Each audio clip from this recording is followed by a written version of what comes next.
Dictatorship second part है, तानाशाही दूसरा पार्ट है, फासिज्म फासीवाद, हम फासीवाद, ये भी तानाशाही है, तानाशाही है। ये जो तानाशाही है हमारे मानव समाज में आई है, वो इसलिए आई कि एंथ्रोपोलॉजी में हम लोग पढ़ते हैं कि आज से 50,000 साल पहले मनुष्य 4 पैर पर चलता था, यानी वो जानवर था, उसके अंदर जानवर के गुण थे।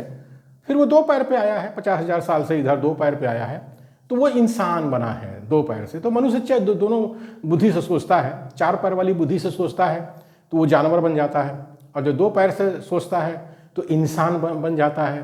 तो जब वो 4 पैर से सोचता है, जानवर बन जाता है, तो जानवर जो है जंगल में क्या है, तानाशाही करता है, तानाशाही करता है। तो इसी तरह से मानव समाज के अंदर जो 4 पैर की बुद्धि से सोचते हैं वो जो है तानाशाही करते हैं। तो इसीलिए जो है राजनीति में राजतंत्र का जन्म हुआ। राजतंत्र भी तानाशाही होती है। तो आज वही राजतंत्र के लोग, जब लोकतंत्र का प्रचार इंसानों में हुआ, तो वही राजतंत्र के लोग जो हैं नए नए शब्द गढ़ रहे हैं, नए नए शब्द गढ़ रहे हैं, चीनी की चाशनी में लगा करके उसको बढ़िया सा दिखा करके, लेकिन वो हैं वही तानाशाह हैं, वही उनके अंदर जानवर का गुण है। तो ये जो है फासिज्म जो है भी एक शब्द है, फासीवाद ये एक शब्द है, ये भी जो है तानाशाही का ही रूप है, और ये भी 4 पैर से सोचते हैं, 4 पैर से सोचते हैं। The word fascism comes from fascio, the Italian word for bundle, Italian word for bundle। फासीवाद का जन्म इटली भाषा के शब्द फैसियो से हुआ है। इटली में जो है फासीवाद का जन्म हुआ है। तो इटली की भाषा में एक शब्द है, इटालियन भाषा में फैसियो। फैसियो का मतलब होता है लकड़ी का गट्ठर। तो लकड़ी का गट्ठर मतलब क्या है? लकड़ी का अगर गट्ठर है तो आप उसको तोड़ नहीं सकते हो, यानी उसमें संगठन है। और लेकिन जब अलग अलग कर दोगे उसको, गट्ठर से अलग कर दोगे लकड़ी को, तो उसको एक एक लकड़ी को आप तोड़ सकते हो। तो फैसियो का मतलब यही होता है, लकड़ी का गट्ठर। वहाँ से फासीवाद का जन्म होता है। यानी ये संगठन पर बहुत जोर देते हैं, संगठन पर फासीवादी लोग बहुत जोर देते हैं, बहुत जोर देते हैं। Fascists believe that liberal democracy is obsolete. Fascists believe that liberal democracy is obsolete. ये जो फासीवादी लोग हैं, इटली के फासीवादी लोग हैं, जो मुसोलिनी था इसमें फासीवाद में, तो फासीवादी ऐसा विश्वास करते हैं कि उदारवादी लोकतंत्र का जमाना अब नहीं रहा, उदारवादी लोकतंत्र का जमाना अब नहीं रहा। तो ये जो उदारवाद आया है वो इंसानियत के नाते यूरोप में आया है, राजनीति की विचारधारा में आया है, और लोकतंत्र भी जो है इंसानियत के नाते आया है कि भाई हम लोगों को जो है जानवर जैसा व्यवहार नहीं करना चाहिए, जंगल का जानवर बनकर के तानाशाही का व्यवहार नहीं करना चाहिए। लेकिन अब ये जो फासीवादी लोग हैं वही 4 बुद्धि से सोचते हैं, तो इनको लगता है कि उदारवादी लोकतंत्र का जमाना अब नहीं रहा। ये 20वीं सदी के शुरुआत का दौर है, जब ये फासीवादी लोग इटली के अंदर पनपे, इटली के अंदर पनपे, इटली के अंदर। Fascism is a form of far right authoritarian ultra nationalism characterised by dictatorial power, forcible suppression of opposition and strong regimentation of society and the economy that rose to prominence in early 20th century Europe। फासीवाद एक प्रकार का धुर दक्षिण पंथ है।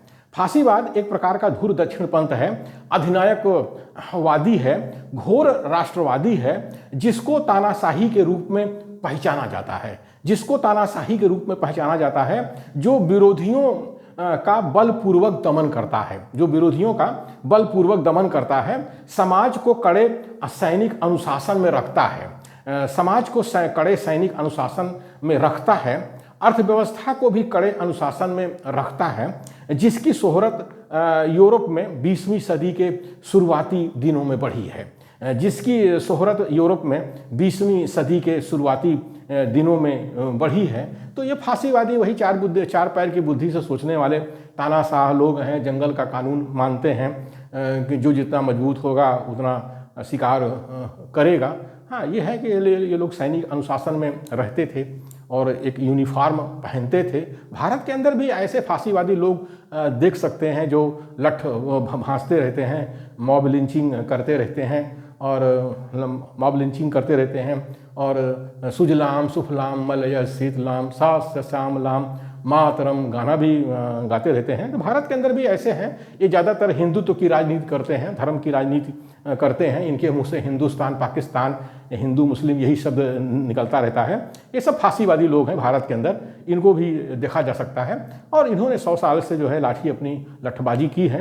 लठबाजी के बल पे आज ये हैं, आ गए हैं, सत्ता में आ गए हैं। इनके अंदर सैनिक अनुशासन है, दिखाते भी हैं। Fascism is a movement that promotes the idea of a forcibly monolithic regimentation under the control of an autocratic ruler.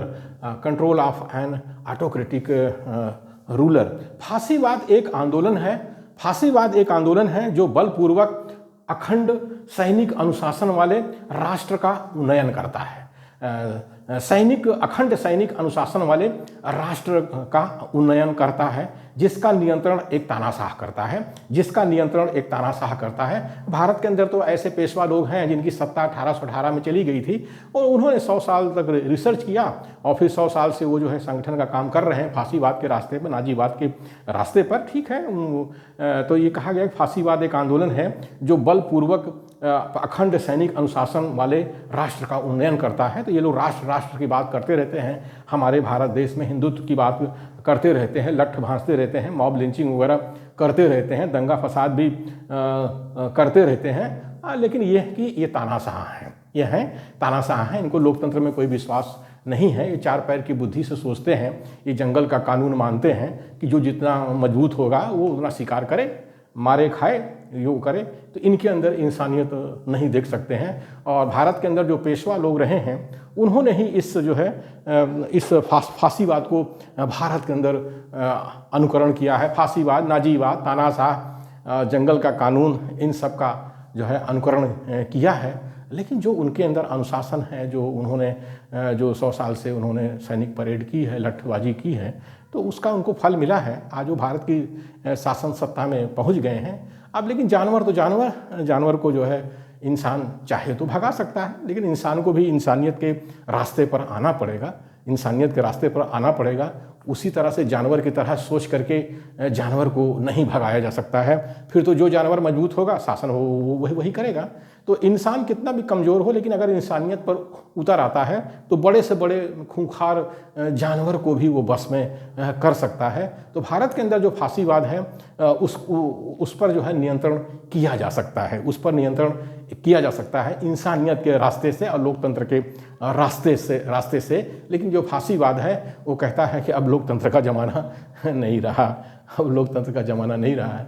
ऐसा फांसीवाद मानते हैं, हमारे भारत देश में मानते हैं ऐसा।